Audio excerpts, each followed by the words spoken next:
Rome, a name often synonymous with unparalleled power and enduring influence. It was the archetype of an empire, a civilization whose legacy continues to shape the world today. However, the story of Rome is not a singular narrative, but rather a compilation written from vastly different periods, each marked by unique forms of government and pivotal historical events. Hello, and welcome to Impactful Moments, where we explore some of the most, you guessed it, impactful moments in human history. If history is your thing or you simply enjoy learning new topics, please consider liking and subscribing to our channel. Your support helps us to continue creating captivating, impactful historical content. In this video, we will take a journey through the centuries that have birthed Western society as we know it. While I've delved into many of these impactful moments in previous videos, today we'll take a broader look at the full arc of Roman history, encompassing the diverse polities that once defined this great civilization. For clarity, when we speak of Rome in this video, we will refer to the period beginning with the city's legendary origins. While some may debate whether the Byzantine Empire falls under the Roman umbrella, and there is great backing for that argument, this video will focus on the traditional understanding of Rome, ending with the fall of the Western Roman Empire. In the year 753 BCE, a legend was born along the banks of the Tiber River. Twin brothers, Romulus and Remus, were said to have been raised by a she-wolf after being abandoned as infants and washing up at Palatine Hill. Their story, steeped in myth, would culminate in a deadly conflict, with Romulus killing Remus and becoming the first king of a small settlement along the Tiber. This moment, shrouded in both myth and history, marked the founding of Rome, setting the stage for the rise of one of the greatest civilizations the world has ever known. For the next 250 years, Rome was ruled by a series of 7 kings, some Roman, others Etruscan, and with varying degrees of success. This monarchy saw the city grow from a collection of huts into a burgeoning power. However, this period ended in tyranny. The last king, Lucius Tarquinius Superbus, known for his autocratic rule, was overthrown after his son's heinous act of defiling Lucretia, a noblewoman and wife of Lucius Junius Brutus, nephew of King Superbus. Her tragic fate inspired Brutus and other outraged Romans to vow that Rome would never again be ruled by a king. Thus, the Roman Republic was born in 509 BCE. The Republic's early years were marked by experimentation as the fledgling government sought to find its footing. Power gradually shifted toward the people. Laws were codified, and political institutions like the Senate and the consulship began to take shape. But a sharp divide between the plebeian underclass and the aristocratic patricians still persisted.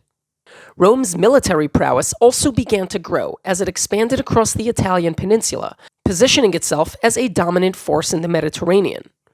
Rome's expansion brought it into direct conflict with Carthage, the region's other major power.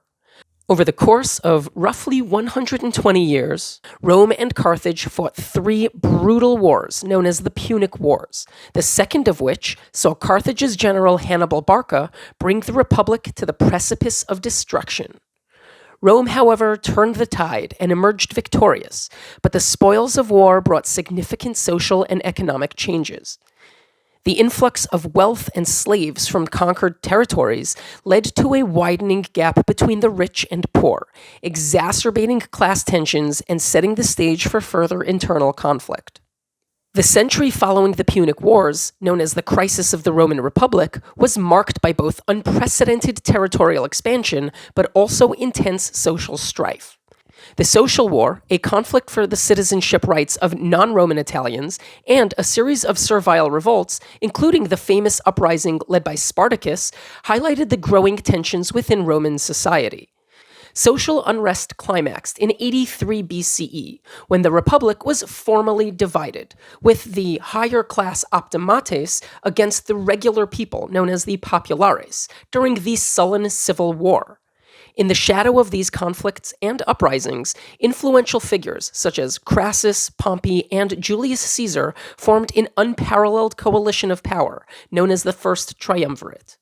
Caesar, in particular, expanded Roman territory significantly, but pushed his power and influence to new heights following the triumvirate's collapse, alarming the Senate and ruling class. This ultimately led to his assassination in 44 BCE, plunging Rome into yet another series of civil wars. Out of this chaos emerged Octavian, Caesar's adopted heir. Following a decisive victory over Mark Antony and Cleopatra in the Battle of Actium, Octavian became the undisputed ruler of Rome. In 27 BCE, he was granted the title Augustus, marking the official end of the Roman Republic and birthing the immensely powerful Roman Empire. The first 200 years of the empire, known as Pax Romana, were relatively peaceful within the empire's borders. Despite challenges, including a disastrous defeat at the hands of Germanic tribes in the Teutoburg Forest in 9 CE and the eruption of Mount Vesuvius, this period was characterized by extreme territorial expansion, engineering marvels like the Colosseum and the Pantheon, and a flourishing of Roman culture. The empire reached its greatest territorial extent under Emperor Trajan, spanning from the island of Britain in the northwest to the Caspian Sea and the Persian Gulf in the east. The network of roads and aqueducts built during this time can still be seen today and remains a testament to Rome's incredible power and ingenuity. However, by the late 2nd century, the cracks in the empire began to show. Weak leadership, poor financial management, and external pressures strained the empire's resources and military. The 3rd century saw Rome teeter on the brink of collapse, with invasions on all fronts, economic turmoil, and a series of short-lived emperors, in what became known as the Crisis of the 3rd century. In 293 CE, Emperor Diocletian managed to stabilize the situation by dividing the empire into eastern and western regions, each with its own administration. The early empire also witnessed the rise of Christianity. Initially persecuted, particularly during Diocletian's Great Persecution, the religion managed to endure and grow, with the 4th century seeing its expanding influence. Emperor Constantine's Edict of Milan in 313 CE legalized Christianity, and the faith spread rapidly throughout the empire, which he had reunited under one rule.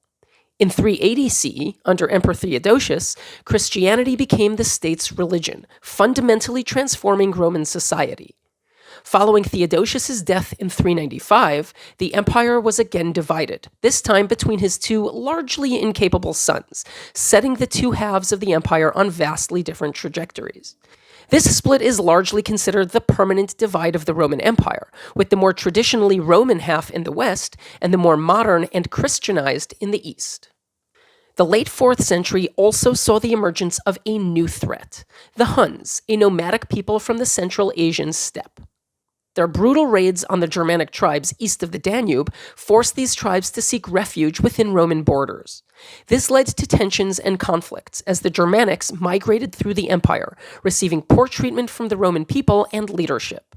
In 410, the Visigoths, led by Alaric, responded to years of mistreatment and broken promises by sacking Rome, a shocking blow to the once invincible city. Hunnic raids, meanwhile, continued to escalate, reaching the Western Roman Empire near the mid-5th century. This forced Western Rome and the Germanic tribes into uneasy alliances, which managed to hold off the Huns at the Battle of the Catalaunian Plains in 451 CE. Despite survival, however, the Western Roman Empire was on its last legs. Among the turmoil and poor political decisions, the Vandals, a Germanic tribe that formed an empire in North Africa, sacked Rome again in 455. This time, the empire was a shell of its former self, and was largely under the control of barbarian generals. The final blow came in 476, when the last Roman emperor, Romulus Augustulus, was deposed by the barbarian king Odoacer, in what most historians mark as the end of the Western Roman Empire. From its mythical founding by Romulus and Remus to its final collapse under external and internal pressures, Rome's journey was one of unparalleled achievements and profound failures. The legacy of Rome, however, lived on. not only in the Eastern or Byzantine Roman Empire, which would endure for another 1,000 years, but also in the legal, architectural, and cultural foundations it laid for future civilizations. Rome may have fallen, but its impact on the world remains indelible. I hope you enjoyed this video on the recap of Rome and found this recap to be both informative and enlightening. Please feel free to share your thoughts in the comments below, and I hope you can join us for another video. Thanks for watching.